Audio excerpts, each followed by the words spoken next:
Tom and Ollie's Big Kids Club. Tom and Ollie's Big Kids Club. Tom and Ollie's Big Kids Club. Tom and Ollie's Big Kids Club. It's all that shit stuff. Tom and Ollie's Big Kids Club. Hello and welcome back to Tom and Ollie's Big Kids Club. I'm Tom. I'm Ollie and he's I'm James. James. See, that's really funny because on my recording, like, James is up here. Yeah, I'm getting that as well. I'm like, I don't know who's pointing at who right now. It's all right, I can see. It's all in the right order for me. So it's all good. How is everyone? It's a bit Good, of a mad man. week at the moment. Yeah, it's nuts. I've just been watching the news non-stop, but I've had to turn it off because I would just go insane. Yeah. How about yourself, James? I mean, I'm watching RoboCop a lot, so I'm feeling it's kind of inappropriate to post about how much RoboCop kicks ass at the moment. You need to does. post. You He should does. post the video. Have you seen the video where it's when he shoots the rapist in the dick, Mm. and he just starts. He keeps seeing other rapists and he keeps shooting them all in the dick. Have you seen it? Oh, is this from the remake that they did? I don't know. It's like a 6-minute long scene of him just shooting people in the dick. There was some project where like a bunch of filmmakers each took a scene from RoboCop and remade it, and they just went nuts with the dicks. Whoever was in charge of that scene. But I've seen that bit, but they remade the whole movie. A bunch of different filmmakers, and I mean, There's it's got to be longer than the original if that scene's anything to go by. presumably. I can't What did remember you it's think of the called now. remake? I didn't mind the remake. I mean, Yeah. it's nowhere near as good as even the sequels. No. But it could have turned out much worse. It's got Michael Keaton and Samuel Yeah. Jackson in it and Gary Oldman. Yeah. So those guys can make anything entertaining. But Oh, yeah, definitely, man. It's also got Hocus Pocus by Focus in it. So anything with that song in it. I should also mention as well, I need to apologise for fucking up the audio last time. I know it was my computer, but yeah, apologies to both of you. But it's nice to see you both again. So yeah, this is a redo of a podcast we've already done. So I don't know how we're going to do it. I assume just like last time, but we might be able to breeze through it and then just have a bit of a natter afterwards. We'll see how it goes anyway. So on the previous podcast, we talked about Kevin Smith's View Askew movies. So it's that Clerks, Mallrats, Chasing Amy, James Raynor, Bob Strikes Back, Dogma, Clerks 2, is that it? And the bit of the animated series. yeah. Yeah, that was right. So yeah, we kind of also touched on like the interconnectivity of the View Askew universe and how like certain people are related to certain people, how certain events have effect on other events in other films. So like Julie Dwyer drowning in the pool kind of is referenced in a lot of the films, and like there's a funeral in one film, one of the other characters dated, all that kind of rubbish. What else did we touch on? I don't know, just each other. Pretty much covered everything. It was Just like touched fucking each 2 other, hours yeah. long. Yeah, 2 meters apart though. So yeah, today we're going to talk about his Non View Askew film. So that's Jersey Girl, Zack and Miri Make a Porno. What are the other ones? Cop Out, Cop Out, Red I State, actually watched that today. Red State, Nice. Tusk. and Yoga Hoses. Oh, and Yoga Hoses, correct. All right, so before we start that off, I was going through an old box the other day and I found some action figures of Kevin Smith. So I found Jay. Oh, they're the originals, aren't they? Yeah, man, and I found Silent Bob. Oh, sick. So Jay used to have, like, he still does. His batteries are dead though, but he talks. But the sound quality was garbage. And then Silent Bob also had a button, but obviously, he didn't talk because Silent Bob doesn't talk. Is that actually like the thing with that one? That it had a button Yeah. that didn't- That's genius. What else have I got? I've got these as well. I don't know if any of you got any of these, like the in-action figures. No, I always wanted them, but I never got around to it. They were always They're- really expensive in Forbidden Planet. They're proper Oh, I'd love those. dust catchers on the Right, shelf. What else have I got? Oh yeah, I've got Willem. Oh, sick. And yeah, and can't forget Dante. There he is. Yeah, they're all Nice. all designed by the designers from the Clerks animated series. Yeah. They some website posted an oral history of the animated series yesterday or the day before, and it's almost like a fucking like small novel. Send me a link it's to it that and I'll long. put it. Yeah. I I'll put it on posted it. Yeah, the other day. It's I don't read. it's your really shit. interesting. Yeah, well, nobody does. It's like nobody watches this, so it's all good. Yeah. It's why my first film only cost 200 quid 16 years ago, and I still haven't broken even on it yet. Which was that, Angry and Moist? Yeah. 200 quid. I'll buy a copy, man. Yeah, I've never broken even on any of my films. I don't think, or whatever. But anyway, so let's talk about the first film. And I can't remember anything about it. So the first one is Jersey Girl. Yeah. Have you seen that? I just remember it being like I'm not going to keep saying I touched on this last time, but I do remember myself thinking it wasn't the best film in the world. But maybe it's a very compromised film. Like he did like a 2-hour 10 version or something like that, and that was the full edit. But it hit right around the time of the backlash to Ben Affleck and Jennifer Lopez. Yeah, jiggly. Getting jiggly with it. Nice. So it's got Will Smith in it as well. Yeah, that's where I was. That's where. Oh no, he was in it. But yeah, they hit right around the time. Then Jiggly came out and got absolutely slaughtered. So they panicked, or the Miramax panicked and said, "You got to take out as much of J-Lo as possible." So like there's at least half an hour cut out of the beginning of the film. Because it was meant to be like a bait and switch, like in Psycho, where Janet Leigh you think she's the main character, and then halfway through she gets killed off. It was the same thing with J-Lo in Jersey Girl, and she ends up dying in the first 10 minutes of the film. So it kind of the structure is off right away in the film.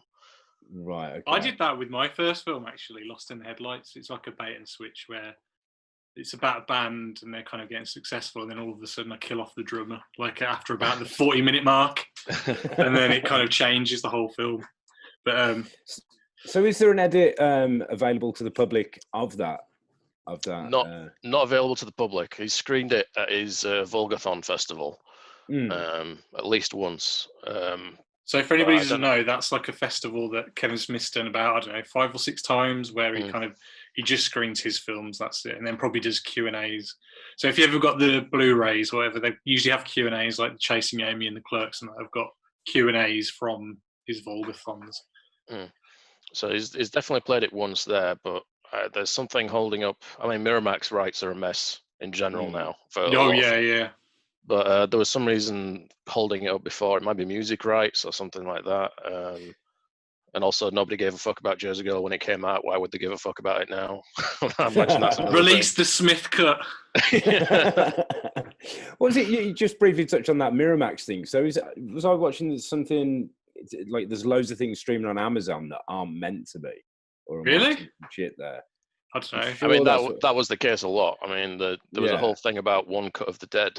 That is it Korean? Yes, wicked film. Zombie film. Yeah, I haven't seen it yet, but somebody uploaded it to Amazon who didn't have the rights and completely fucked up the American release. Like the distributor really took a massive hit on that because everybody went and watched it on Amazon Prime. So anybody can upload anything to Amazon, whether you own the rights or not. So it wouldn't surprise me if there's a load of stuff on there that's nobody's flagged yet. I've got some filmmaker friends on Facebook who are like, "Oh, no way, my film's now on Amazon." And it's like, well done. You just uploaded it. It wasn't like Amazon were like, "We need your film on our streaming." Yeah. It's similar to YouTube, isn't it, in a lot of respects? Yeah. And YouTube's like that now because they've got their own like paid subscription, which I assume really you can. Pisses me off though. We should charge people for this podcast. It's worthy of 20p, I reckon. 20p. 5-minute view.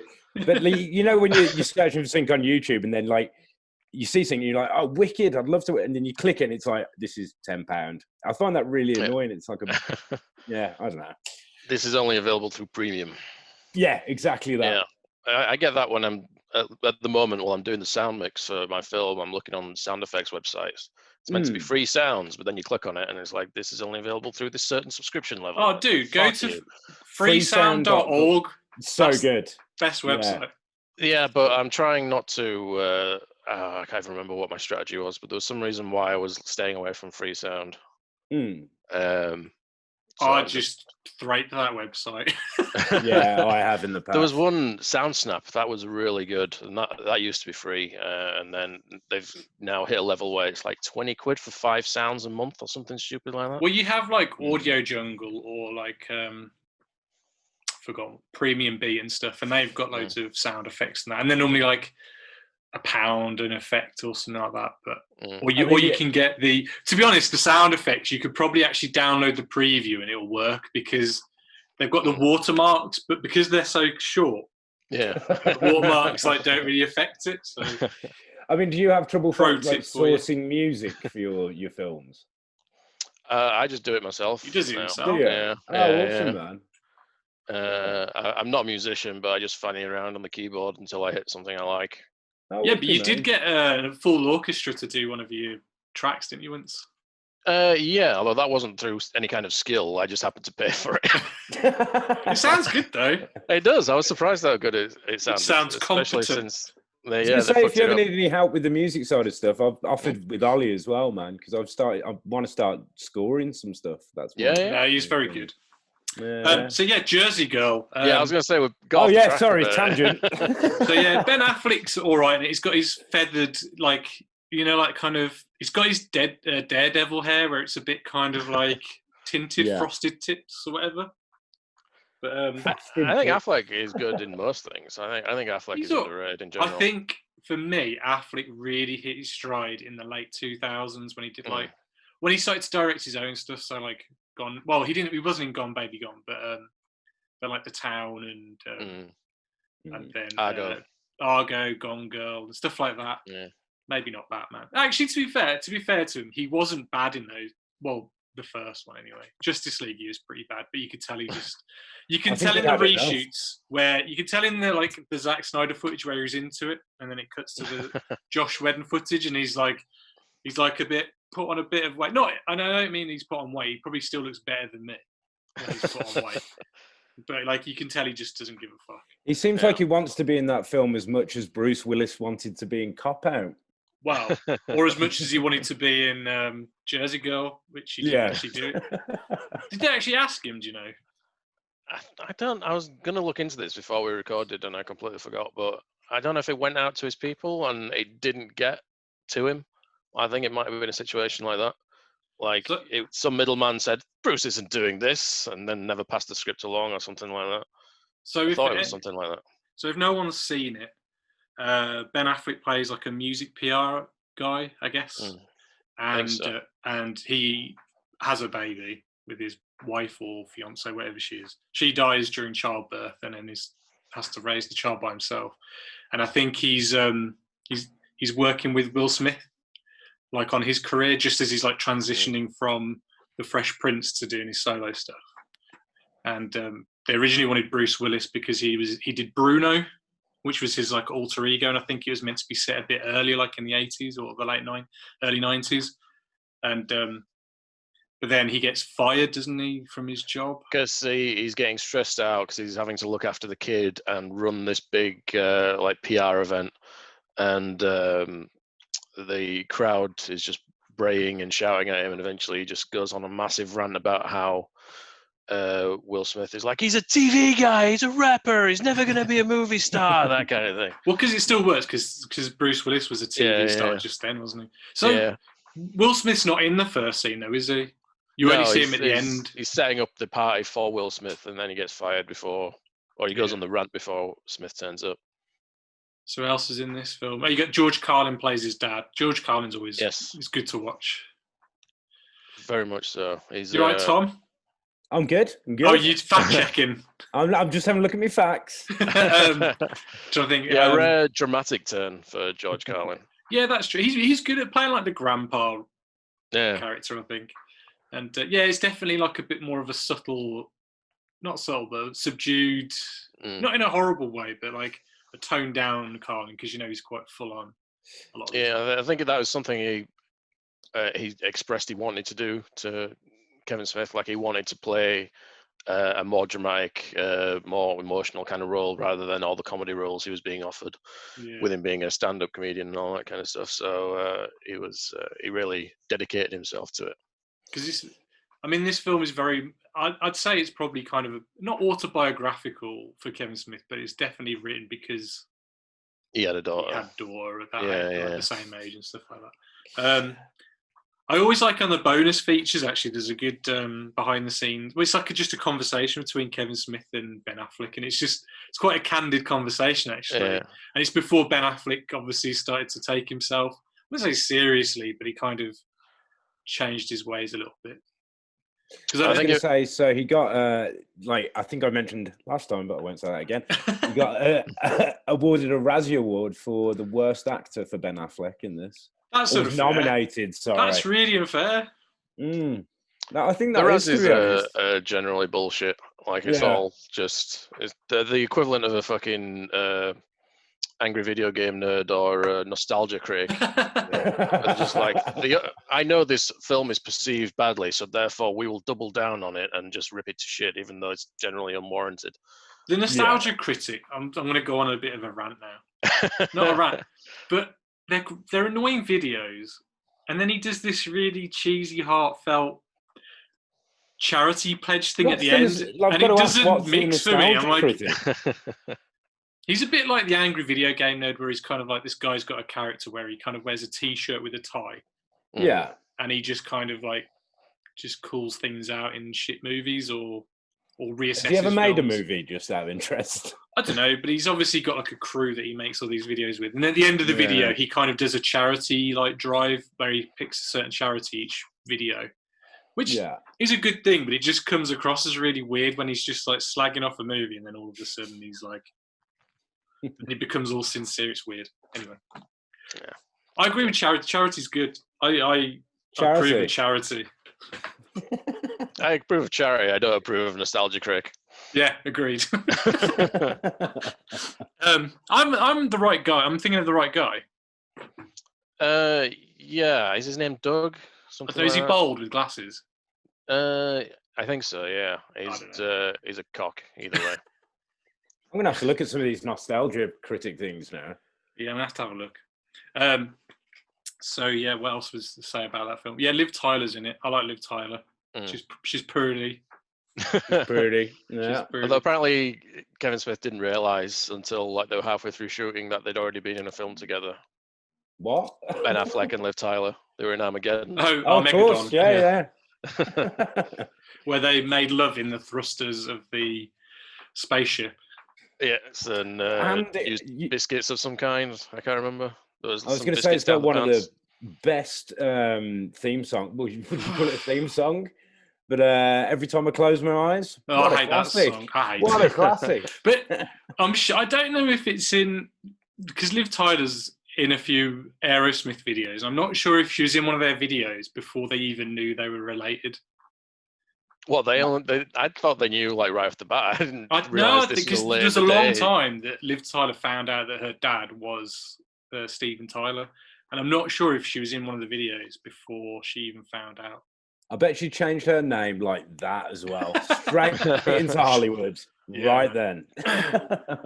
There is a funny bit in the Clerks cartoon where Dante and Randall are talking, and Randall says to Dante, "If you were Steven Tyler and you could have any chick in the world, who would you have?" And he's like, "Oh, Caitlin Bree." And he's like, "Really? I'd have Liv Tyler." Liv Tyler. Elizabeth Taylor. Yeah.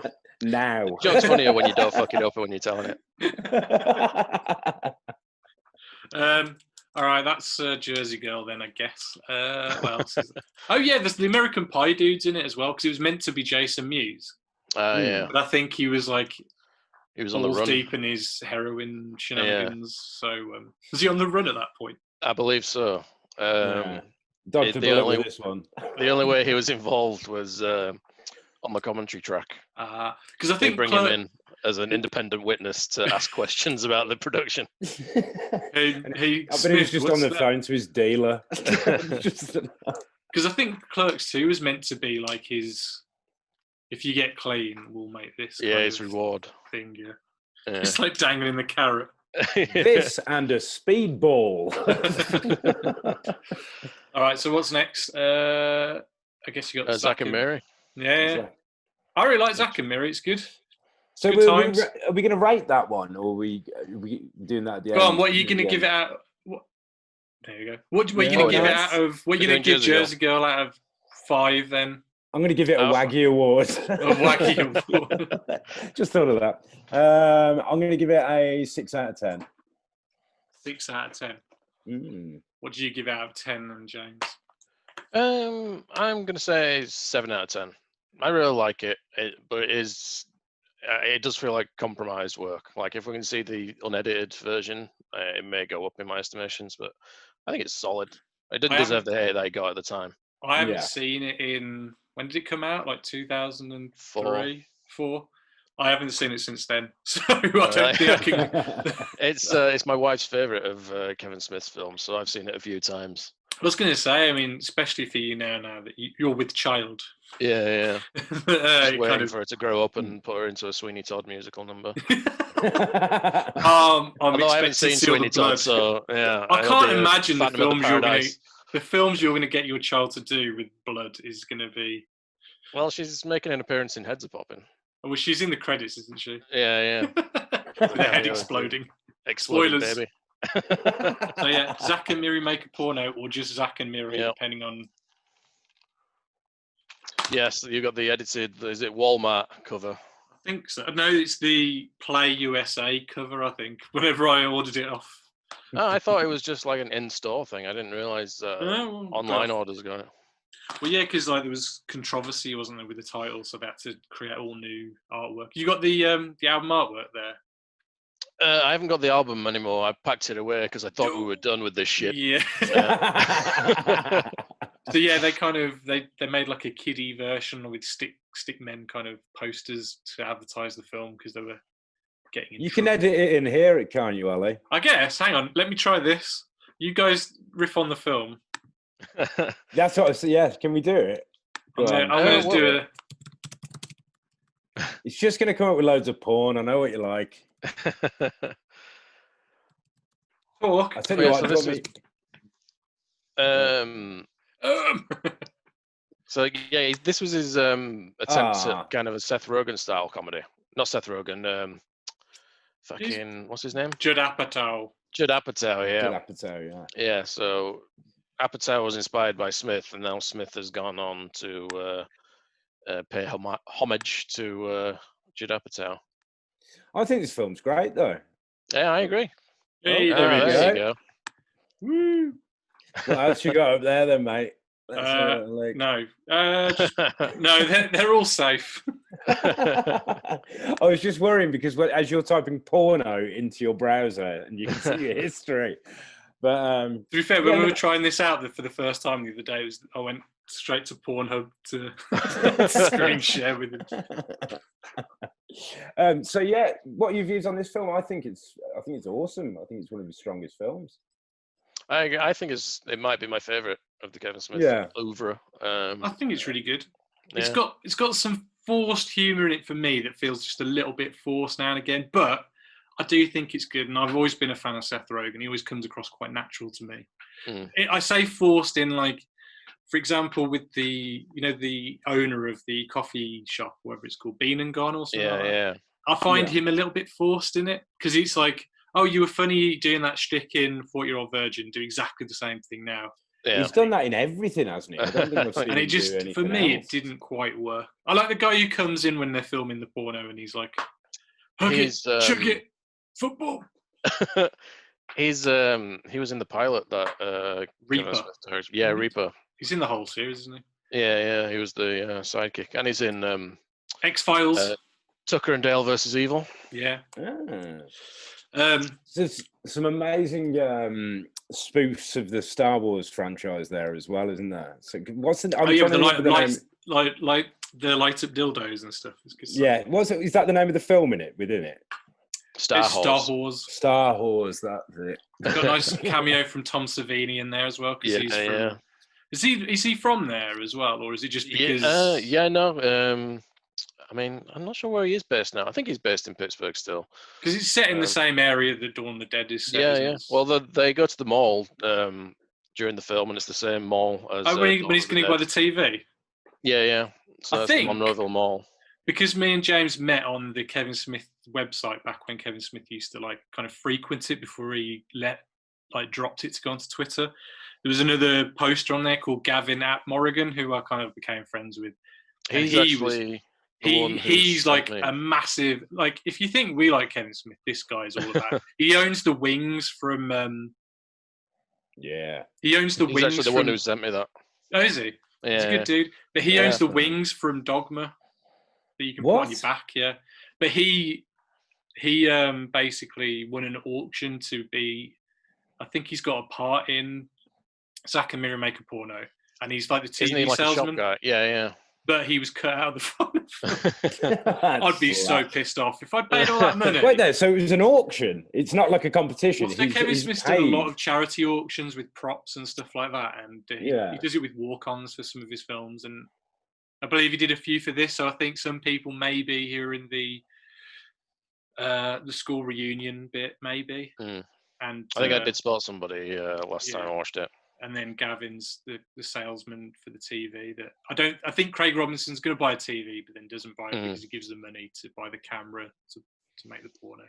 So yeah, if anyone hasn't seen this, it's basically about two friends who live together, Elizabeth Banks and Seth Rogen. They can't afford. They're pretty poor. One of them. Where does she work? I don't think you see where she works. It's mentioned, but I can't remember where it was. Yeah, but he works like in a coffee shop. They haven't got any money. They go to a school reunion and meet one of their old friends who's got a boyfriend, and it turns out he's a gay porn actor, I believe, or he makes his own gay porn. So then they have their own idea to make their own porn to make money, starring themselves. I mean, it's a bit of a harebrained scheme. And then they start trying to make their own porno. They start trying to do like a Star Wars one. Then the warehouse kind of gets demolished with all their props and costumes and equipment. And then they decide to make a porno in where Seth Rogen works in a coffee shop. So it's kind of got a bit of a Clerks vibe to it, like about making a film in your own working environment. And then they make a porno. And fall in love. Fall in love. I do love like the relationship between is it the owner of the coffee shop and his wife? Oh, no, it's Craig Robinson. It's not the owner, but he's like co-employee, like he's the other guy. Yeah. I just remember her being hilarious. Well, I think you only see her at the end, like because like we said this last time, but it kind of once Elizabeth Banks and Seth Rogen have sex together, it's something they kind of like. They kind of make out like, I didn't feel anything, and they kind of go their separate ways. Well, it's Katie Morgan's character. That's it. Decides she has feelings for Seth Rogen, and she asks for Elizabeth Banks' permission to sleep with him. And then she watches them talking and then go off to the bedroom, and she assumes that they slept together, and it all gets it's one of those situations where if somebody just said, no, we didn't sleep together, the entire last third of the film could have been avoided. But because that one key piece of information was just talked around from everybody's perspective, you get to the drama of the situation. Yeah, but I do find, though, that it kind of, when he leaves, Seth Rogen leaves, it's all of 2 minutes before he's back again. It's like it's kind of just it is like 12 minutes from the end of the film. Like it's not like an entire last act. You think it should at least be like a good 15 minutes just to kind of, or 10 minutes or something, just to give it that bit of breathing space. So you think, oh shit, I feel really bad for him. Like he walks out, fade to black, immediately into another scene of him with the caption like 2 months later. There's no sense of like time passing at all. One of my biggest memories from this film, though, is going with Rob, who was in the Jaws and Bill and Ted episodes. I kept seeing this like throughout the film, and he just kept, Rob just kept wafting his farts in my direction the whole way through the film. Oh God. Or you do this. Bah! That sums up our relationship. Nice. Yeah, Jeff Anderson's good in this. He's back from Clerks. It's kind of Clerks. He plays the cameraman Deacon. Is it Deacon? Something along those lines, yeah. And it's Deacon. And he gets shat on, which is good. He got frosted like a fucking cake. Jeff Anderson's good in all of them. I think it's his only non-Randall role, but he's really good in every. Well, he's the gun salesman in Dogma. Oh yeah, isn't he? Forgot about that. But yeah, he's a good. I haven't seen his film actually. What's it called? Now You Know, something Now like You that? Know, yeah. Yeah. I haven't seen it either. But he seems like a guy that kind of doesn't quite know if he wants to be an actor or not, or I don't know. He's always the holdout when it comes to any Clerks projects. They have to spend a lot of time winning him around. Which you'd think he would be the easiest one to get out, unless he's just really not that bothered about acting. So it has to be a good idea for him to kind of be like, yeah. Because Brian O'Halloran, I think he's already waiting outside Kevin Smith's door before like a film's even like greenlit. But yeah, good film. I like it. It's got Justin Long in it. I always enjoy Justin Long. He's a good egg. What else is it? Yeah, Elizabeth Banks is very good. Tracy Lords. Oh yeah, there's a couple She's of other. Always very good. Yeah, as Bubbles. There's a couple of other Dawn of the Dead people in it. David Early, who's one of the two guys at the beginning of Dawn of the Dead who are on the talk show and they're arguing back and forth. Oh yeah. Is that George Romero in that scene, by the way? Like he's the operator. Yeah, he is at the edit desk. He's like, "Get me another list," and then his wife at the time is like, "Sure, I'll just pull it out of my ass, right?" Tell you what, I can't wait for that new Blu-ray set. It's gonna be fucking sweet. I'm gonna be all over that. How many discs is it? It's like a lot of discs. It's 3, a disc for each cut of the film, the US cut, the extended Cannes cut, and the European absolute bollocks Dario Argento European cut. I've never watched that one. It's not great. It's got bits and pieces that aren't in the Romero film, but it's just cut to within an inch of its life, and Goblin is just slathered all over. Well, I thought it was longer. Nice. It's the shortest. It's about 100 minutes, 104 minutes, or something like that. Longer.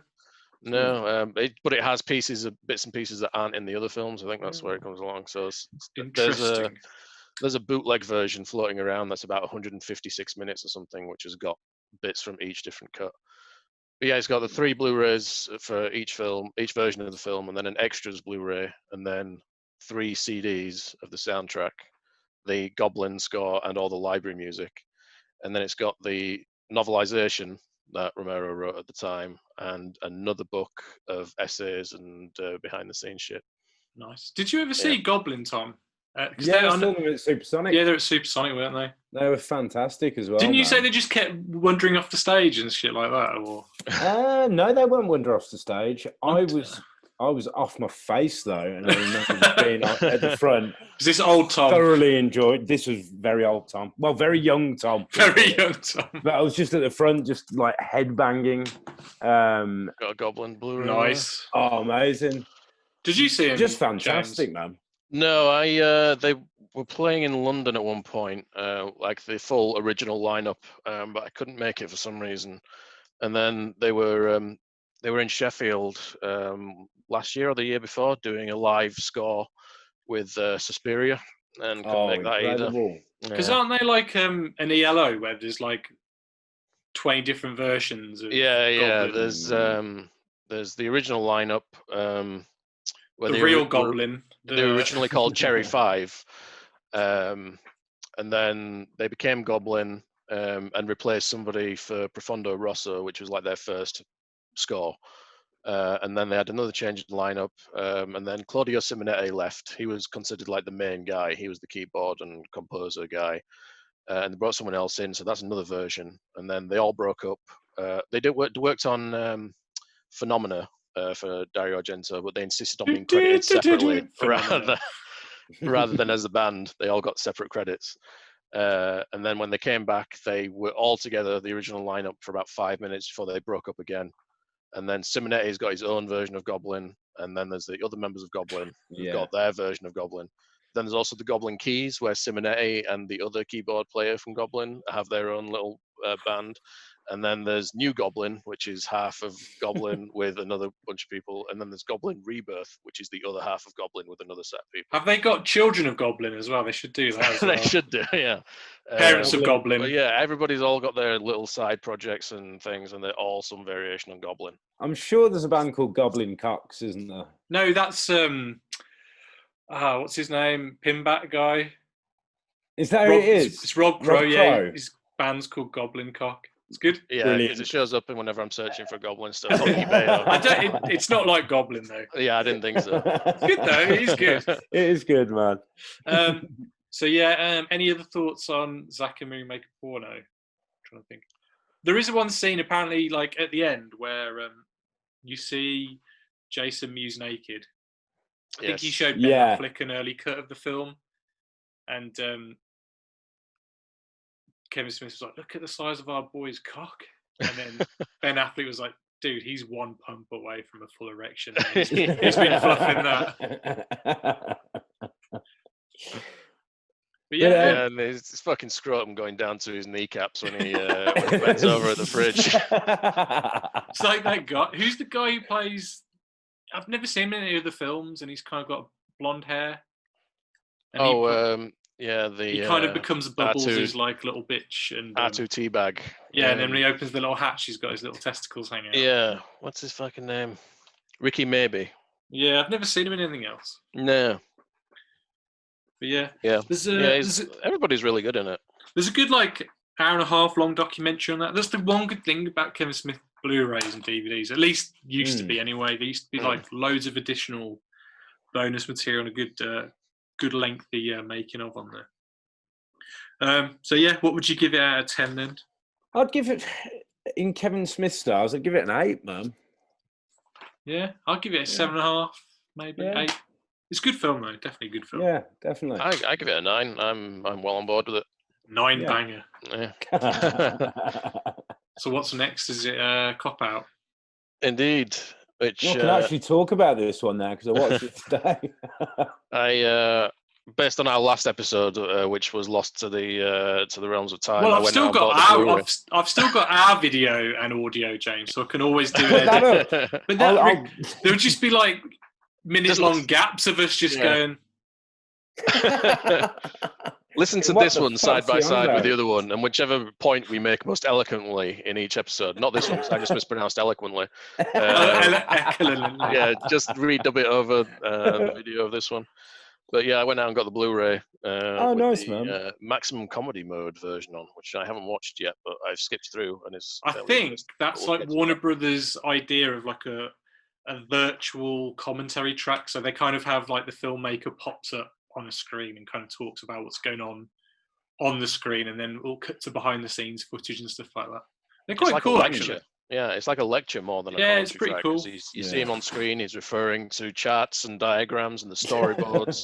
He's got a screen here and a screen here, playing different things and comparing. It looks interesting, but it's also fucking 3 hours long. So yeah, I watched the one for Man of Steel, and it's an hour longer than the actual film. Yeah. And then all of a sudden, he'll have like an actor walking in like a white room, going, "Hi, I'm in this scene." He's just drinking a cup of tea, and then he just talks to the audience for a minute, like, "What are you doing? Fuck off."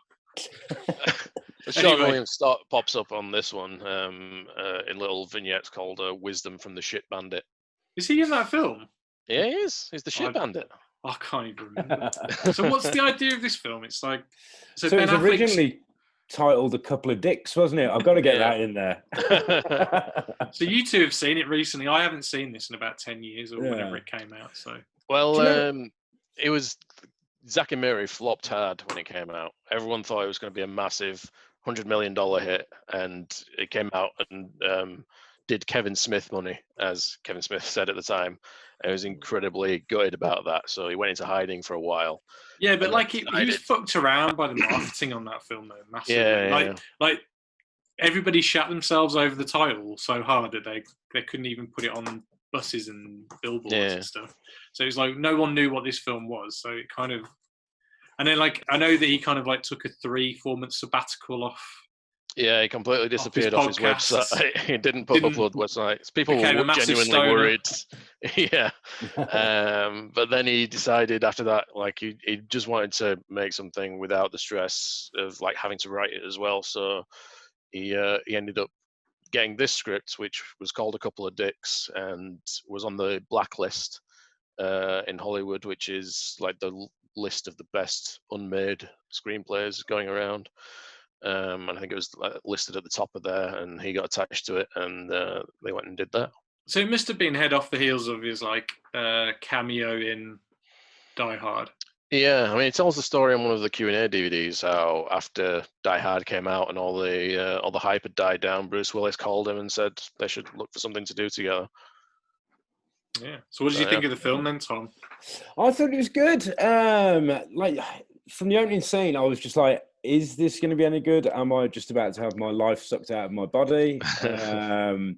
Where basically the start of it, there's like a scene where they've got a perp behind glass, and I can't remember the name of the character, but he goes in and he interrogates him. But it's Tracy doing Morgan scenes that Tracy Morgan, yeah, and he's doing different characters. So like I don't know, like name a few of them.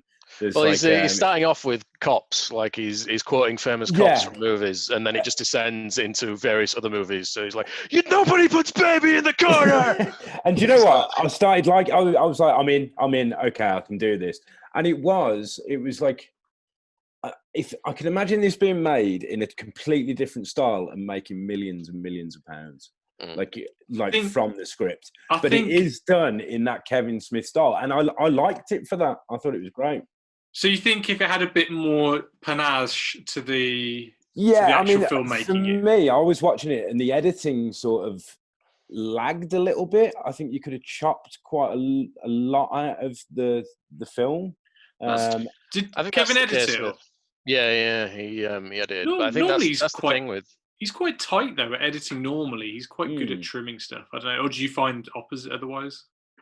Well, I know how it used to be. We used to edit with Scott Mosier, his producer, and Kevin would handle the dialogue. You've got that second opinion. Yeah, and Scott would handle the action, whereas he was handling both on this one. But I don't. It's just that improv comedy that's the problem, because nobody knows when to quit. Like everybody wants to put every take and every reaction and every variation into the film, and it never works. It's either overlong or just jumps around and looks weird and sounds weird. I can't. That's what I got from a lot of it. Like for me personally, just the timing seemed weird. Well, I think I don't know about you, but I think improv comedy works really well if the performers in the film know each other really well.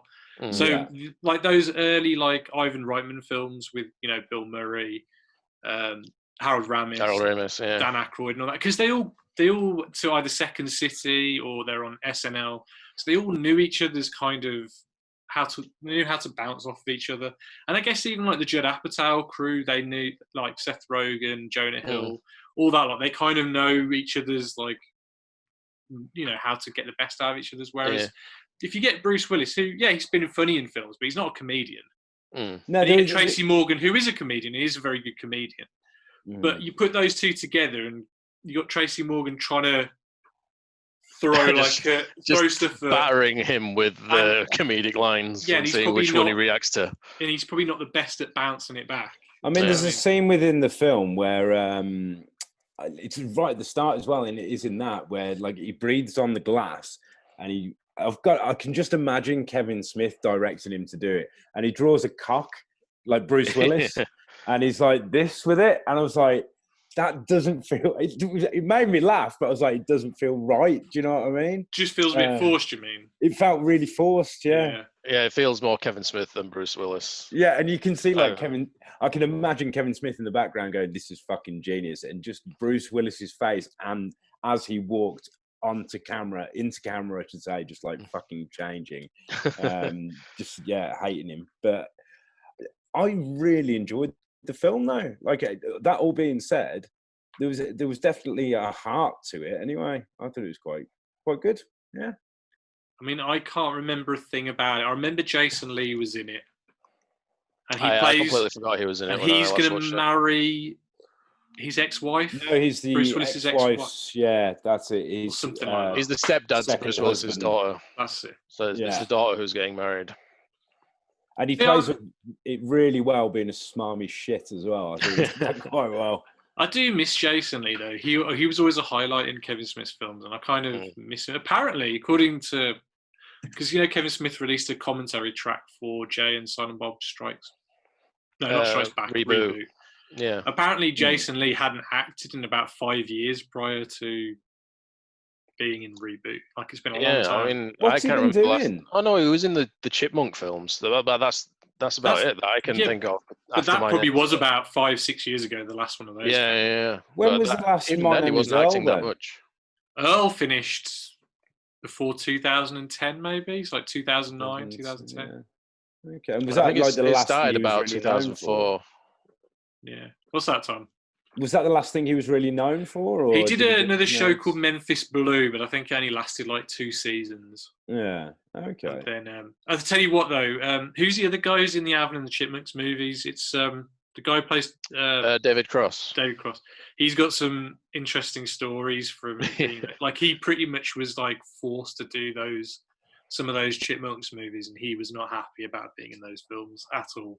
I don't think anybody was. I was reading like an overview of the series, and the article went out of its way to mention like every quote from all the actors where they point out that they're just doing it for the money, because it pays really well to be in a shitty kids film where you only have to turn up and do a couple of days work because it's all CG animation anyway. Well, Justin Long voices Alvin, but you can't tell it's Justin Long. Yeah. Isn't Timberlake shift. one as well? Oh, he could be. I don't know. Maybe. And now they got the Chipmunkettes in it as well, apparently, and they're all famous people. But again, they just sound like the fucking regular chipmunks, so it might as well just be the same people. So it'd be interesting to see if Brody's going to be the lead character in Mallrats 2. I hope so. He should be. Well, because if I remember the original idea, he was going to do a comic book way back in the day when he did like the Chasing Dogma comic books and stuff. He was going to do Die Hard in the Mall. Yeah. And he's going to be a comic book. He was going to get the guy who drew like some of the Clerks comic books and stuff. But nothing ever came of it. I remember because he was going to do a Clerks animated film called Clerks Sellout. And I remember back in the day, as I said, on the message board, you could just talk to Kevin on the message board, and he'd like reply to you and stuff like that. I think every Sunday he'd just do a Q&A session. You just like have a live chat with him. And I suggested to him, I said, why don't you do Mallrats, Die Hard and Mall as an animation? It's like as the sequel to Clerks Sellout. And he goes, no, what? That's a wicked idea. Obviously, it never happened, but yeah.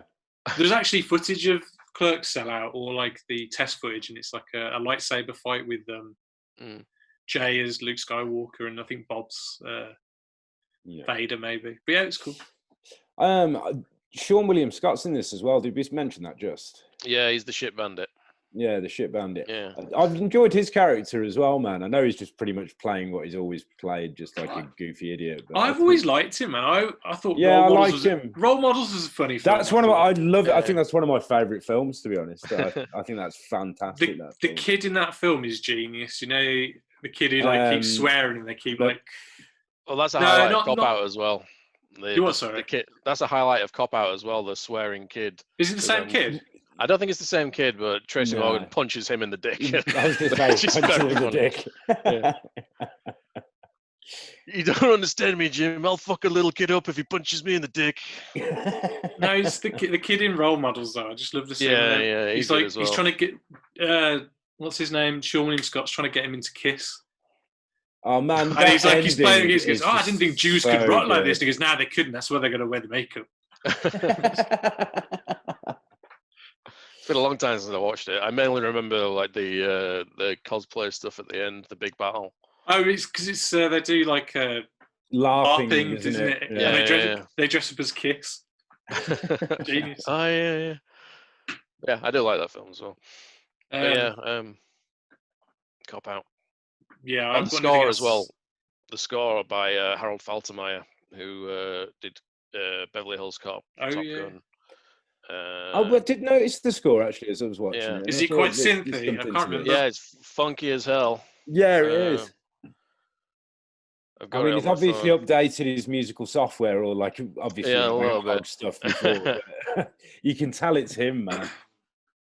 So, okay, then. I have nothing to say about this because I haven't seen it in a long time. So what do you guys give it out of 10? I'm going to give it a 7. Yeah, I'd stick with a 7. I think it's unfairly maligned. I thought, Tom, all your things are going to be 10 out of 10s. I thought that was your original plan. No, I've changed it, mate. You changed it. Changed your ways. 10. Okay. So next is... Hang on. Is it Red State? See, Yes, I've it still is. not seen this. You love this film, man. This is I really... was going to try and watch it today as well, but obviously, like... I need to get on Blu-ray. This might be one of my favourite Kevin Smith films. And, like, there's no score. It's quite ominous, the whole film. It's really cool. So it's kind of based on the Westboro Baptist Church. It's not them, but, you know, like the...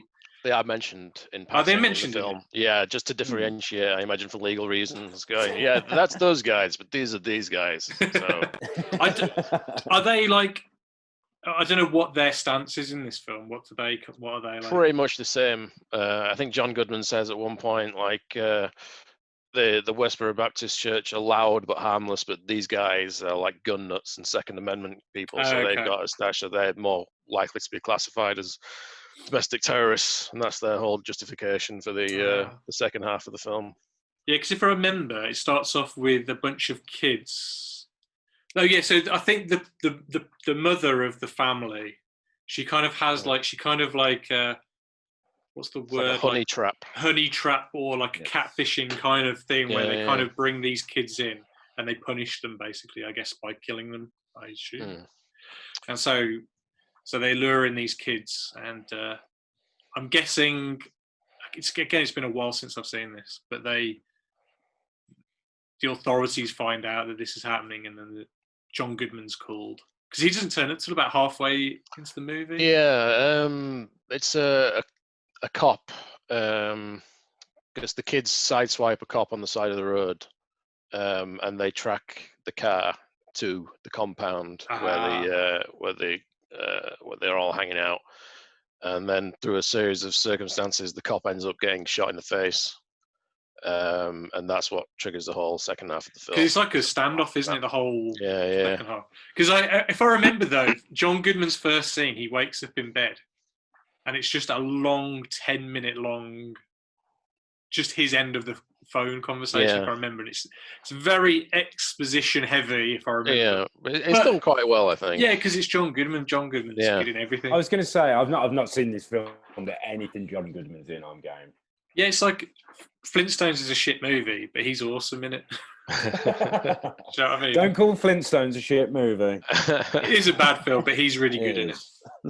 I've never been able to see Sam Raimi in the Flintstones. Apparently, he has a cameo. Really? But, yeah. Wow. But I've never been able to find him. I've watched it like 3 or 4 times, like specifically looking in the background of every shot, just ignoring everything else, just looking for Sam Raimi, but he's not there. I swear to fuck he's not there. So yeah, is this something someone's just told you, or is this like? I'm sure it's been confirmed. I'm sure Bruce Campbell's mentioned it at some point as well. But honestly, I know. Yeah. So Melissa Leo plays the mother in it, but Michael Parks plays her father, who's kind of like the patriarch of the family, and he's like the Phelps character. Like, what's his name? Is it Fred Phelps? Fred Phelps, is the guy. Yeah. So he's kind of like that, and like Michael Parks was. Sadly, he's passed away, but he was.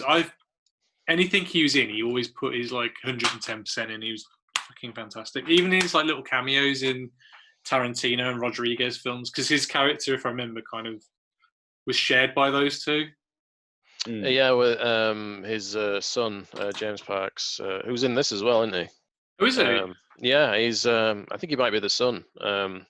Who's paired up with Kevin Smith's wife, Jennifer Schwalbach. Oh yeah, I forgot. I think that's James Parks. Was Stephen Root? Is he part of the? He's the sheriff. That's it. Yeah. And then Ralph Garman's like the silent one, isn't he? Of the family or whatever yeah.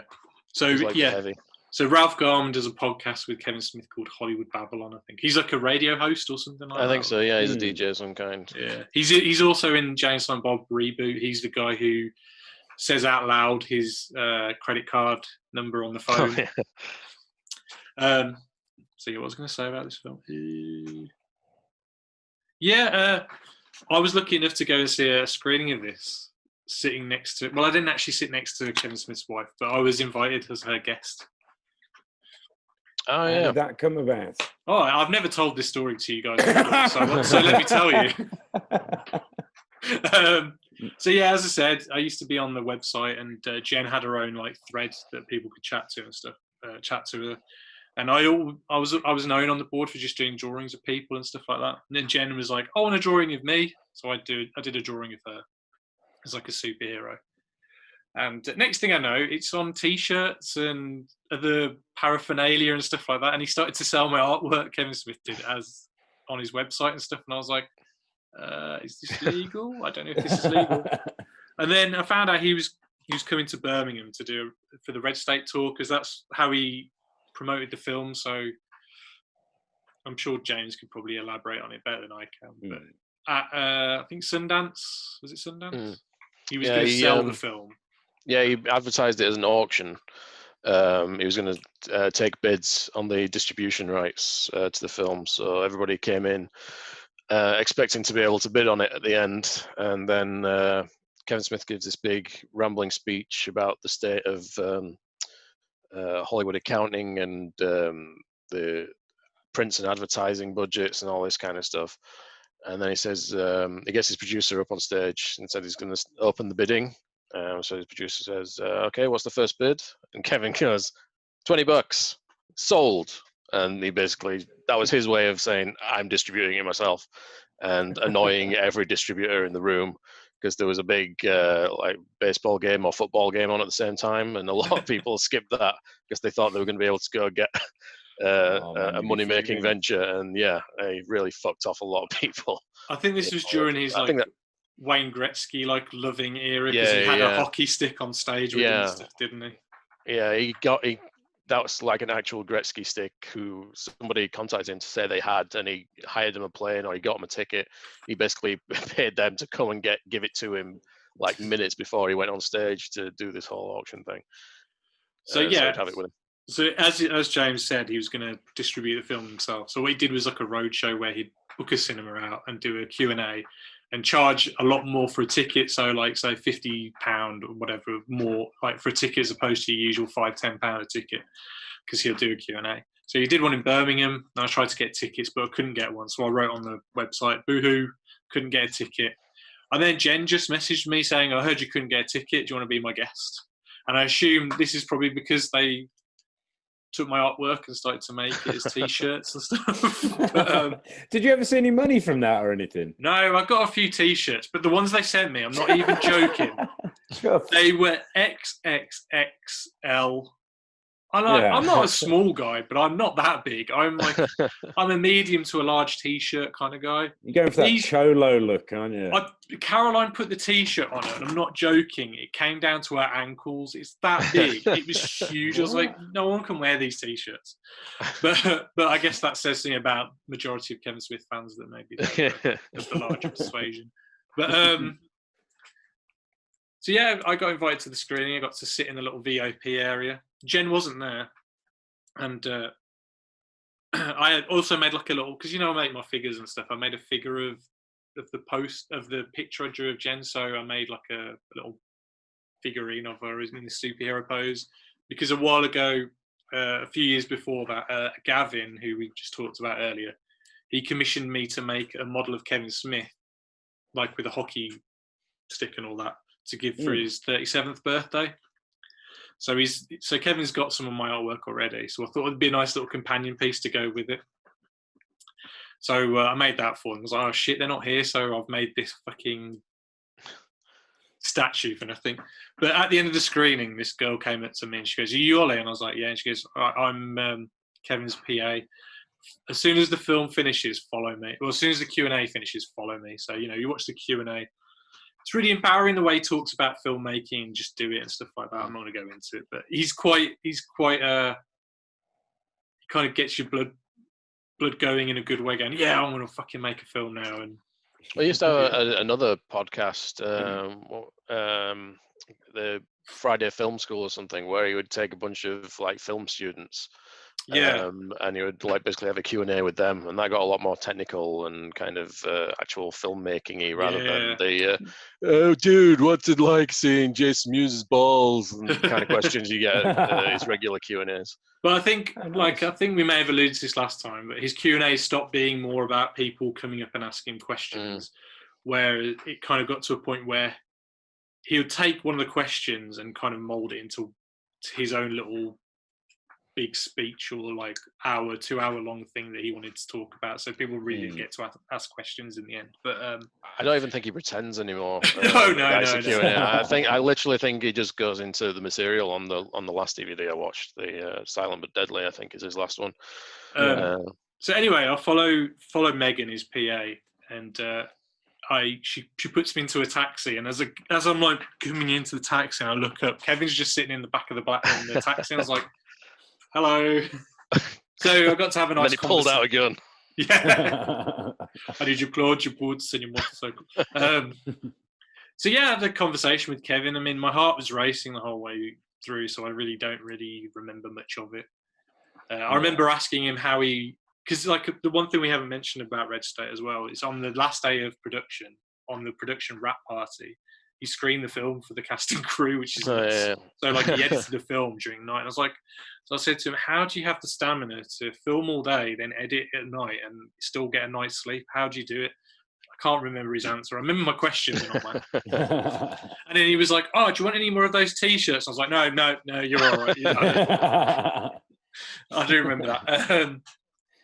Yeah, and then like at the end, I gave him the box with the statue in, so I gave him that, and there was 2 pieces of paper in it. And he goes, "What's that?" And I was like, "Oh, well, one was saying get well to James, because if you don't mind me mentioning, James was quite poorly at that time, so I made a little sign to say get well to James," and he held it up and took a picture. And he goes, "What's the other one?" I was like, "Oh, don't worry about that one." He goes, "What is it?" And I was like, "Oh, no, don't worry about it." He goes, "No, what is it?" And I was like, "I'm making a film," and I thought originally I was going to ask you to hold the the URL for my Indiegogo campaign, but it's a bit tacky, so don't worry about it. And he goes, "No, look, let's take a picture and I'll tweet it out for you." So he held it up, and it was all about Powerless, the film that I did I don't know, about 9 years ago. Fucking hell, 9 years ago. Yeah, and he held it up, and then he was like, "Oh, my driver will take you home. Like, just tell him where you live, and he'll take you home." So I said, "Oh, okay then." So Kevin left into the hotel, and taxi driver's like, "So where do you live?" And I was like, "Sutton Coldfield." And he's like, "I'll take you as far as Erdington, which is halfway." And I was like, "I'll just get the bus, mate." So I just got the bus home, and it was just such a weird feeling of like I've just spent like 30 minutes with like one of my like heroes, and it was just just a bizarre, like awesome feeling, but just surreal and bizarre at the same time. And then his driver's a dick. Yeah, his driver's a dick. And then when I woke up in the morning, I was looking at my Indiegogo campaign to see how it was going, and it went from £2,000 in there to 3,000, and he put £1,000 into my film fund, which is insane. It's like, so no one can ever say anything bad about that guy. He's the dude. He's made some pretty iffy movies, and I think he'd probably agree with that. But he's a good dude. He's got a good heart, so I'll always champion him, and I always want him to do well with his films. But yeah. Anything else on Red State? I'm going to watch it. Yeah, it's intense as hell. I think it is one of his best made films, and I think he should continue doing stuff like this. Agreed. He's got a good shootout at the end. Apparently, his wife didn't want him to make it, but then was happy to star in it, though. Yeah. And Kevin Pollak's in it as well, which I completely forgot about. And he's yeah. Him and John Goodman have some good banter. Yeah. Yeah, good cop banter. Right, so what would you give this out of 10 then? What would you give out of 10, Tom? Well, I'm going to go for a 10 on this one, guys. Yeah, I would say that as well. I think it's I'm going to give it a 9.5. Oh, you motherfucker. No, in fact, I should give him a 10, really, shouldn't I? Go on, give him a 10. After that story, you're going to go like time. He's got to work hard. He's got to work hard for that 10. He's got to work hard. Something to strive towards, I Yeah. suppose. All right, so what's next? Yeah, It's Tusk. Yeah. I'm still excited when I just fucking love this film. I think this is one of his best films as well. Yeah, I this is do. the I think it's thing, like, absolutely awesome. he's moving away from all of his stoner comedy stuff. I think is a lot more interesting for him because Yeah. he's just nuts. Like nobody else would have thought to make Tusk or Yorgos, and it's Well- they might not be great in the case of the latter, but it's unique, and that's interesting. It's better than most of the stuff that comes out, which is just in the remake or reboot or direct-to-video sequel. When I or was rip-off watching or something, Tusk, it felt like a breath of fresh air, to be honest. yeah, you 'Cause don't know where it's going to go. Yeah, exactly that. And like, I don't know, mate, my wife Natalie has fallen in love with this, and we watched it about 8 times.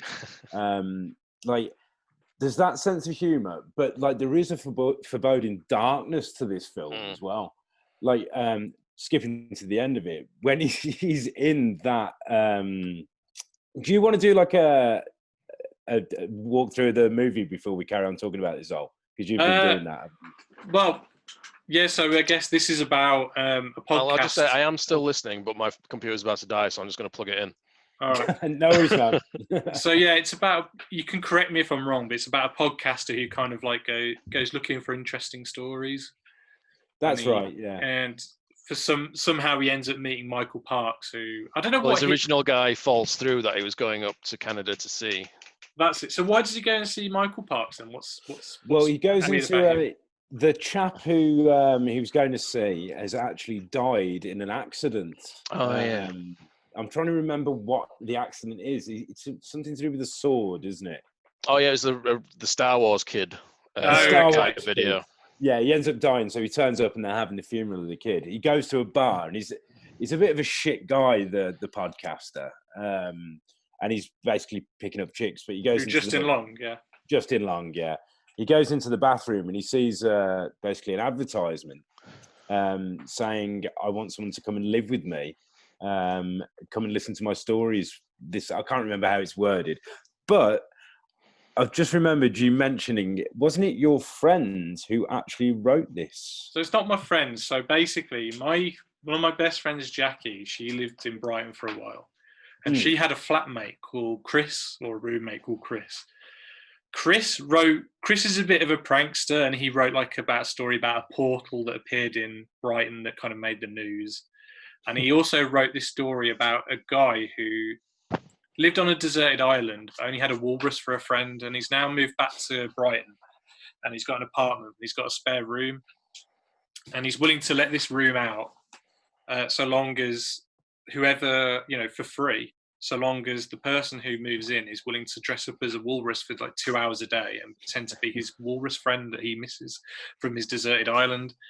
And Kevin Smith obviously read this Gumtree article and started to riff on it on his podcast, and that's where the film came from.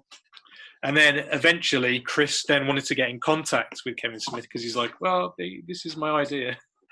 And Jackie knew that I had very loose connections with him, so I emailed him, and they were very prompt to get him on board as a producer. So I'm guessing they may have had a legal obligation to do that. I don't know. Yeah. But imagine that you've written that story, posted it somewhere, and then. Well, I guess because it exists, then, doesn't it? It's a real thing. It's like a creepypasta type thing. Yeah. But yeah, so he's credited as a producer, and he's in the making of documentary and stuff. So he's got mad sideburns. This Chris guy, he looks a bit like a Wolverine's like younger brother or something. I don't know. I also like the practical effects in it. Well, the suit of the walrus. I really love the look of it, man. Is it KMB or is it? It's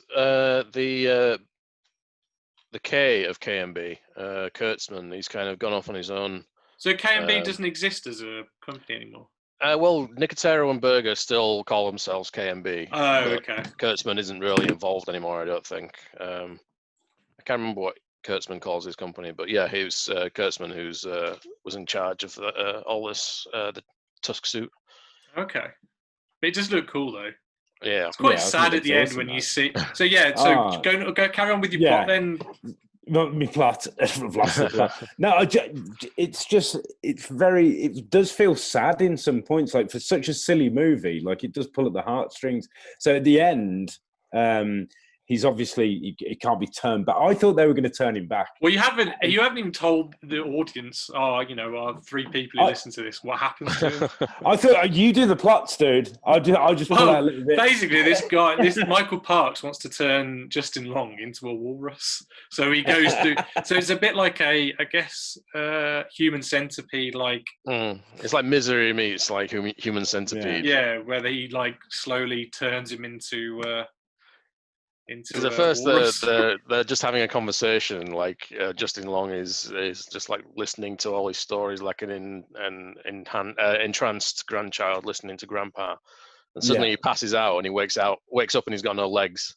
And then Michael Parks is like, on a spider bite. You got bitten by a black widow spider. I tried to do what I could, but I had to amputate. It's like, what the fuck? So they cut his legs off. I thought they sewed them together to make it into like. No, they just amputated to begin with, and then shit escalates.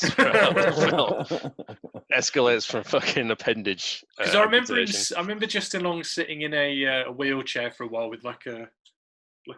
Yeah, he's got his blanket. Very Misery-esque.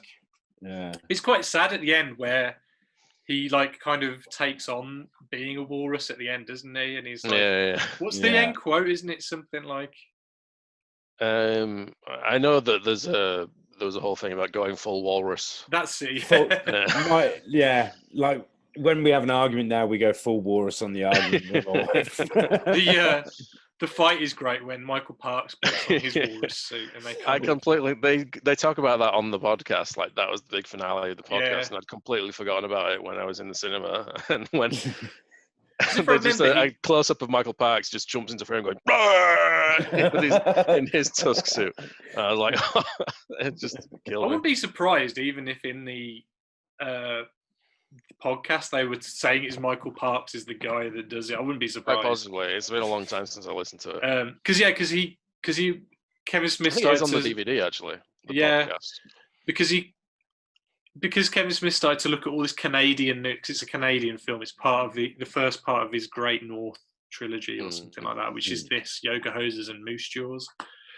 And I'm not going to lie, especially in the latter, Yoga Hosers, the whole Canadian humour kind of gets a bit on your tits after a while. Yeah, there's less of it in Tusk for sure. But, and I was just going to say we haven't mentioned Johnny Depp, have we? Well, I was going to get to that. I was going to say so Kevin Smith would talk about with these other Canadian stories, like from Scan BC and stuff like that. And there's this guy called Guy Lapointe, Guy Lapointe,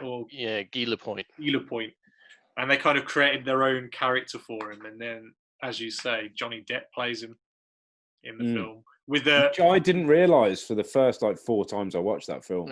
Like his nose looks a bit like a dick, doesn't it? If I remember. Looks a lot like a dick. But yes, his daughter's in the film. She plays like the clerk with Kevin Smith's daughter, who then become the leads in Yoga Hosers. Yeah, I think that the worst part of Tusk is the scene where Guy Lapointe meets Michael Parks' character. Then Michael Parks is doing this really kind of wide-eyed kind of hick character, like, "No, sir, I didn't see nothing around here." And Johnny Depp is like, "Oh, why did you not see anything? Are you sure?" And the whole scene goes on for about 45 minutes of them just improvising back and forth, just bullshit after bullshit. And I guess the thing is, if you've managed to get Johnny Depp in your film, but it doesn't seem like it's very hard to do, does it? Because he's in 21 Jump Street in a very similar sort of thing. He's like one of the goon. But he's in 21 Jump Streets. He's not in it that much. He's only in a few scenes. And if you watch most of the film, it's like a double. He's wearing the long wig and stuff like that. I think he's only in it at the end, isn't it? Yeah, it's just the end, really. But there are a few little bits throughout that you see him briefly.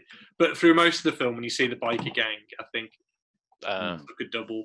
It just reminded me. It kind of makes sense he's in that film because he was in the TV show, wasn't he? So yeah. But as I said, if you're going to have Johnny Depp in your film and it's a low budget film, you're going to milk that Oh yeah. For the umpteenth degree, aren't you? Yeah. I think the udder had gone dry by that point. Who did the music? Is it Christopher Drake? Christopher Drake, yeah. Who's a big DC animated guy. He also did the music for the Hellboy animated movies, which I really like. He's done. I know he did the video game Batman Arkham Origins. Which is yeah. He's done a lot of DC stuff. But he it's a shame he hasn't become like. I'm sure he's making a nice living from it and he's successful enough. But it'd be nice to see him. Yeah, get that big break project. Because he's awesome. It's a shame.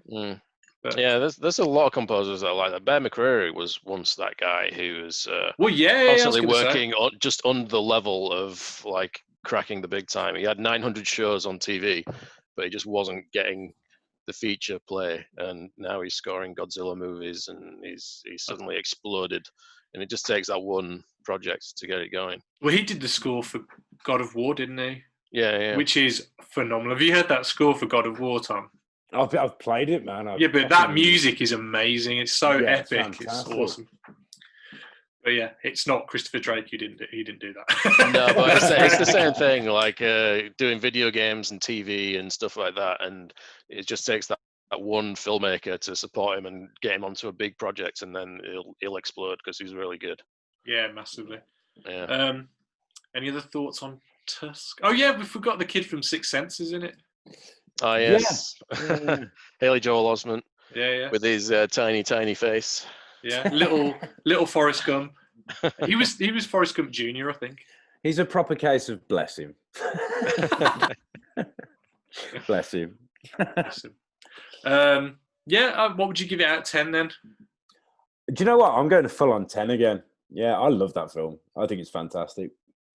I'm going to say 8 or 9. I think Johnny Depp does bring it down a bit, just because I think he's used better in Yoga Hoses, but I felt he was kind of annoying in this for a lot of the time. Although the conversation they have in the burger joint is pretty funny. Yeah, I'm with you there. I'll give it an 8. I think an 8. Yeah, it's pretty out there. I like the fact they're almost like drug-induced kind of films. It's like. I mean, they pretty much are. Yeah, like the way you compose it together. That's exactly what they are, yeah. So, yeah, and then I guess after that is Yoga Hoses, which... I watched... Do you not own this one, Ollie? I couldn't... I couldn't find a version to steal. So I had to purchase it from the Amazon... I rented it off Amazon. That's where I rented it as well, yeah. Did I not send you it? I was going to send you it at one point, wasn't I? I don't know. Let's not talk about that. We don't endorse those kind of things. It's fair use. It's fine. It's for it's all analysis. I rented it and I watched it and I was like, I mean, it looked all right. Like, apart from the visual effects are a bit... I couldn't hack it, man. Like it was just jarring. I can see where he's going, and I really respect him for going left field, and I was really excited for it after Tusk, and I paid for it. Well, should we go through the plot first before we start? Yeah. You tell the plot then, James. You go for it. Oh, fucking hell. I mean, it's kind of all over the place, to be fair. It's the two clerks from Tusk, which is his daughter, Harley Quinn, and Johnny Depp's daughter, Lily Rose. Yeah. They're back. They're kind of... they're working in this convenience store. They're playing music in the back room with some creepy older guy who just happens to be... the drummer for a couple of teenage girls for some reason. And, it's the guy from the OC, so he's at least like 35, 40. Oh, is it Yeah. Brody or something like that? Yeah, it's not Adrian Brody. It's Adam Brody. Yeah. He's in Jane Silent Bob reboot as well. Yeah, and I think he's in Cop Out. He's Kevin Pollak's partner. Yeah. So yeah, there's some disappearances happening around the school. They are really into these two older guys who are in the year above them in the school. Is it Class 11 or whatever it is in the Canadian system, but they decide to meet at the convenience store after hours. But these two guys are actually Satan worshippers who are going to murder them. But then it turns out that Nazis are hiding in the basement and they're creating genetically modified wiener Nazis. All played by Kevin Smith. Yeah, all played by Kevin Smith. Bratsies. Yeah, the Bratsies, that's it. Yeah. Filled with sauerkraut. Yeah, you put them in the microwave, they explode, and shitty sauerkraut comes out of them. Yeah, it's not good. But yeah, it makes as much sense as I just made it make sense now in my description. It's all over the place. See, from the description, I should love this movie. The ingredients are there. It's just not really executed that well. It's like a really bad version of Gremlins or Critters, or but without kind of, I don't know. I mean, they show up at least before the second half of the film. Like, there's a lot of just meandering around for 45 minutes before it actually gets into the Bratsy stuff. The goalie golem's cool. The goalie golem is like this big, huge hockey suit. It almost looks like Michael Parks's Tusk's, like his walrus suit. Well, it's another Kurtzman creation. And then it's like, it's operated like a Power Rangers Megazord. All the little sausage guys go inside of it and like control it. Yes, and Ralph Garman is the guy controlling him, and his whole backstory that he tells to the kids, and Guy Lapointe, who returns in this film. Yeah. He learns English. He's a Nazi who fled Germany and got to Canada, and cryogenically froze himself, but was thawed out by a power cut in the store caused by the girls' music equipment. And he teaches himself English by watching Netflix. So he because Ralph Garman is famous for doing impressions. I'd rather listen to you describe this. I'm actually laughing. I mean, I think once Ralph Garman turns up properly in the film, it is really entertaining. Him giving his whole backstory in the voice of like Adam West and Arnold Schwarzenegger, and is really funny. Oh, and Al Pacino. Yeah. And then the sausage guys turn on their master and kill him. And the golem, like you said, is really good. It's effects. And then I can't remember Stan the kids. Lee in this. Yeah, Stan Lee's a cop. He's an operator.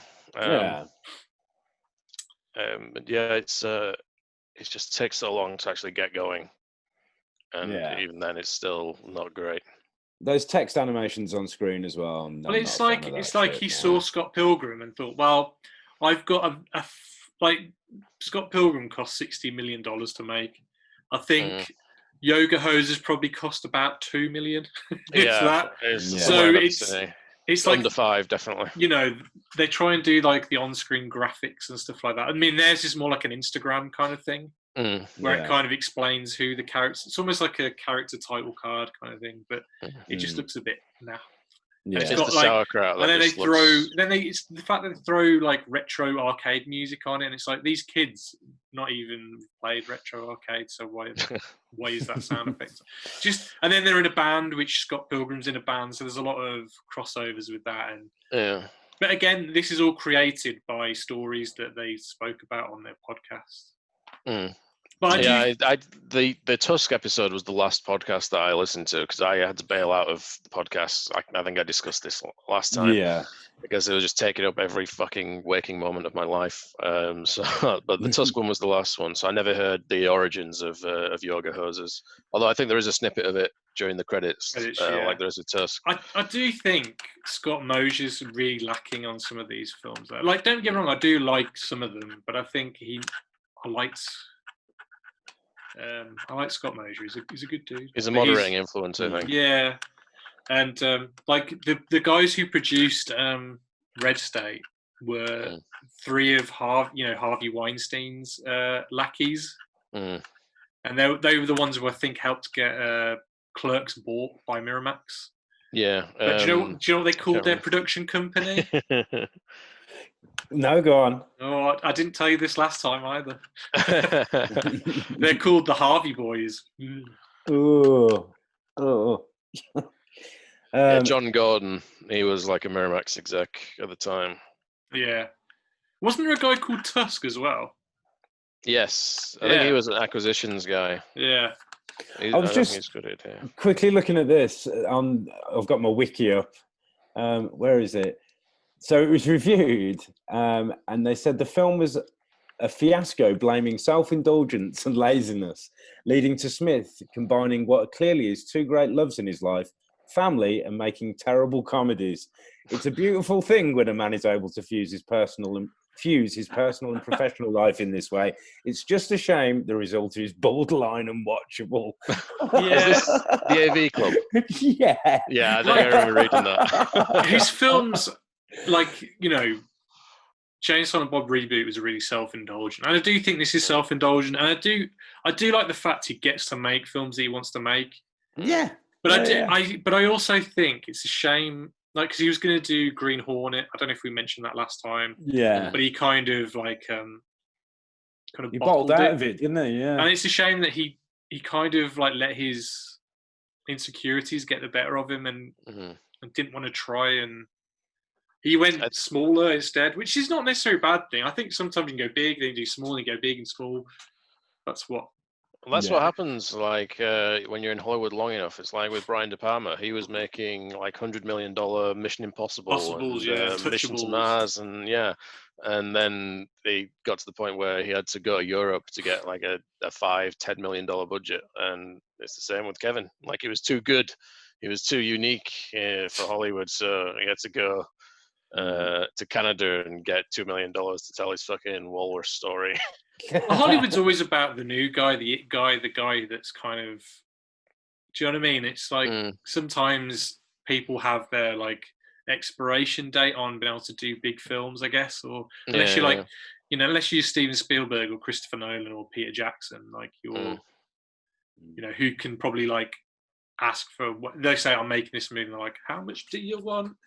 Yeah. But, you know, he's.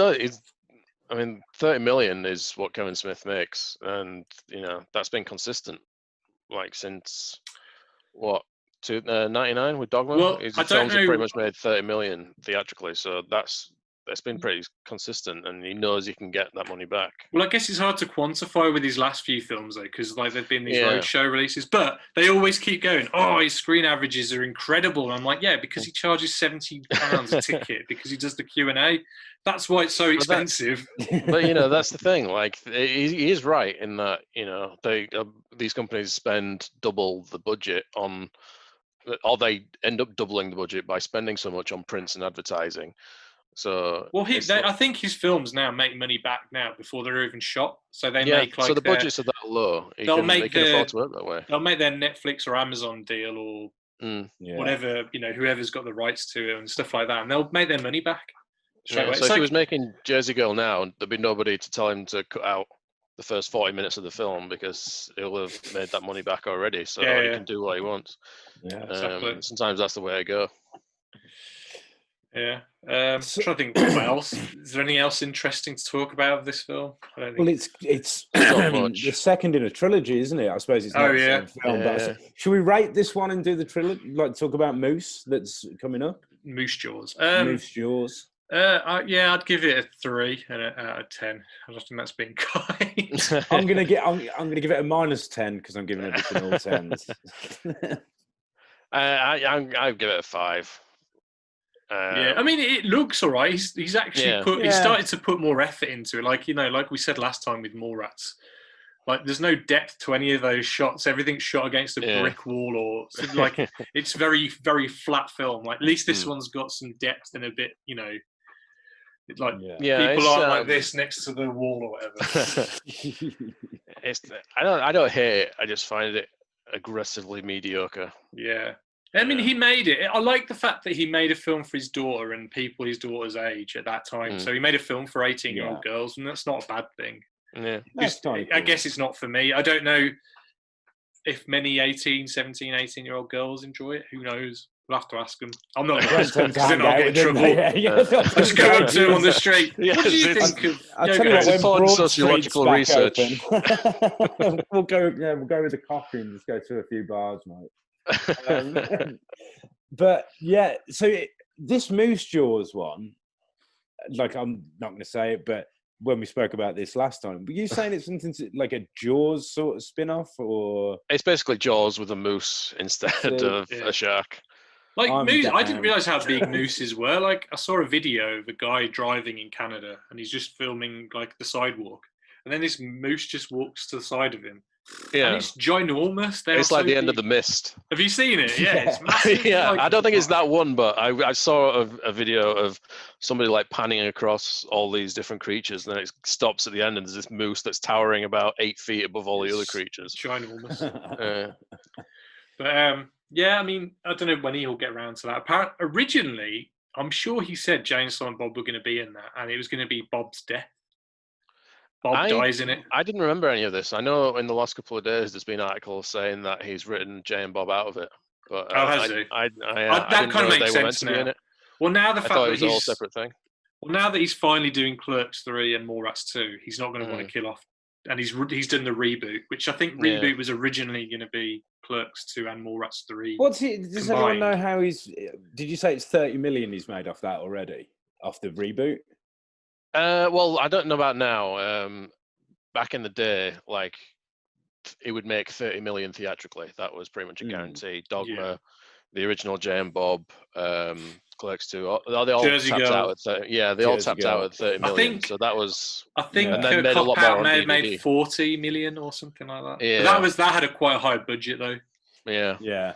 But yeah, I think. But that's why he could keep going, because they knew they could guarantee 30 million theatrically, and then he always did well on DVD. But now it's kind of harder to decipher because it's all the money stuff is done behind closed doors in pre-sales. And, but I think that always happened back in the day though, with like Evil Dead 2 and stuff like that. Though, I'm pretty sure that's not a new thing. No, definitely not. But like they'd make Bond quick. films. They'd never put their own money into making Bond films. So say if a Bond film cost $150 million to make, I don't think it's like it now. But back then, they'd be like, okay, so, I don't know, Austin Martin cars are going to give us 50 million. Omega watches are going to give us 20. Armani shirts are going to give us 40. So it's all like prepaid by the advertising that's in the film. But yeah, what was I going to say? Yeah, so I don't know what's going to happen with Clerks 3 and Mallrats 2. Because originally, I think the idea of the child, like someone having a child, like either Dontel Randall having a child, was going to be in Clerks 3, I think. I think potentially. Rosario Dawson was pregnant at the end of Clerks 2. Exactly, so it was going to be about their child. And then I think then the Comic-Con idea was going to be in Mallrats 2, because it was going to be a Comic-Con in the mall or something like that. So he combined those together to make that film. But now he's going to do a new Mallrats 2 and then a new Clerks. Then he was going to do a Clerks 3 where I think the new Clerks 3 is Randall has a heart attack. Surprise, surprise. Right, what you know. And then makes a film in the convenience store. Right, what you know. What? No, that can't be what he's doing. That's what he's doing, apparently. That makes sense. Because they did a read through of Clerks 3 apparently, like recently in like New Jersey. Well, I'm looking forward to whatever he does. Yeah, I would prefer him stick to like the horror stuff. I prefer he did Moose Jaws before any of this, but that's what I was going to say. Actually, I'd agree with that. Although I love those characters and I'd love to go back to them, I'd like to see this Moose Jaws film more than. Agreed. Yeah. I'm guessing Johnny Depp's going to pop back up into it, and I would imagine he's going to be the Moose. Although from recently, I think he'd be glad of the work. I find it like awkward knowing the dialogue that he writes for his daughter to say in those films, and she's wearing very low cut tops and stuff in that film. I don't have a child, but I'd definitely feel awkward about it. I know what you're saying though, definitely. Yeah, it's a bit weird, isn't it? Oh yeah, one other story. I don't know if you've got any of these books. He's done more, I think, since. But this one is basically his blog put together. This has got Me and My Shadow in it, which is about weaning Jason Mewes off heroin. But this one is like his own, it's like just an autobiography, pretty much. And I got this on my birthday. I don't know, about 2012. So how old would it have been then? 29 on my 29th birthday. I was also had some problems down below, and I had to have a colonoscopy on my birthday. Delish. So when I was in the waiting room, I was reading this book with all the old men who were sitting in their dressing gowns and stuff. And as I was looking down below the book, to be honest, unironically, and it's not ironic, but I didn't realise what I was reading. Like I was just reading it without like realising. And as I looked into the book, there was the guy in front of me just moved his legs. I could just see his old man bollocks just dangling down. And then in the room, like where you have your colonoscopy, I was like, "Can I watch the video screen?" And I'm like, "You want to watch it?" And I was like, "Yeah, I want to watch it." So I was watching the camera go through my up my ass and through. I wish you could have took like a flash drive and got that. So I wish I didn't. I was singing the trench music from Star Wars while it was happening. You have to sign like all kinds of stuff like that though, because like if they tear your rectum and all. What do you have to sign a release form for your anus? Yeah. They got to one part and I was like, "Oh, what's that?" And they go, "Oh, because you have to give yourself an enema to clean it all out." Ollie, this is brilliant. Carry on. So yeah, instead of you've ever given yourself an enema, you have to go in the fetal position and you have to squirt this like jet of water shit up your ass. Yeah. And then they say you've got to hold it in there for like 30 seconds to a minute. You can't hold that shit in. No, my pal's he had a coffee enema. He went to Thailand and he sent me a video of it. I was just like, yeah, I was like, so it's shot from here. So you've just got his leg, like, I'll do an impression. So his leg's up there like that. And you just see it spurt out and hit the wall. But no, I did something kind of similar where when I was in the hospital and I'd had an operation and they would only let me leave after I'd taken a dump to make sure that nothing was blocked and everything was working properly. And even though I'd been shitting my mind out for the previous week, when it came to actually releasing me, I couldn't take a dump at all. And it went for like 3 or 4 days until eventually somebody had to give me an enema. But it was like that where they just squirted it and suddenly it just went right in the nurse's face all across her leg. Yeah, I mean, I don't know if it actually hit her like shit bukkake or anything, but I definitely felt it like instantly just burst forth with its precious fluids. See, like I managed to make the toilet, but like when I was like lying down with the camera in my ass, I was like, "Oh, what's that?" And she goes, "That's where the enema didn't reach." So basically, it was a bit of shit. And then in the room afterwards, I was like sitting in the recovery room, and it's just full of old men, and all you can hear is just farting non-stop. And then they come around. They're, do you want a piece of toast? Do you want a drink of orange juice? I was like, no, I just want to get the fuck out of here. It stinks. Yeah, just get me out.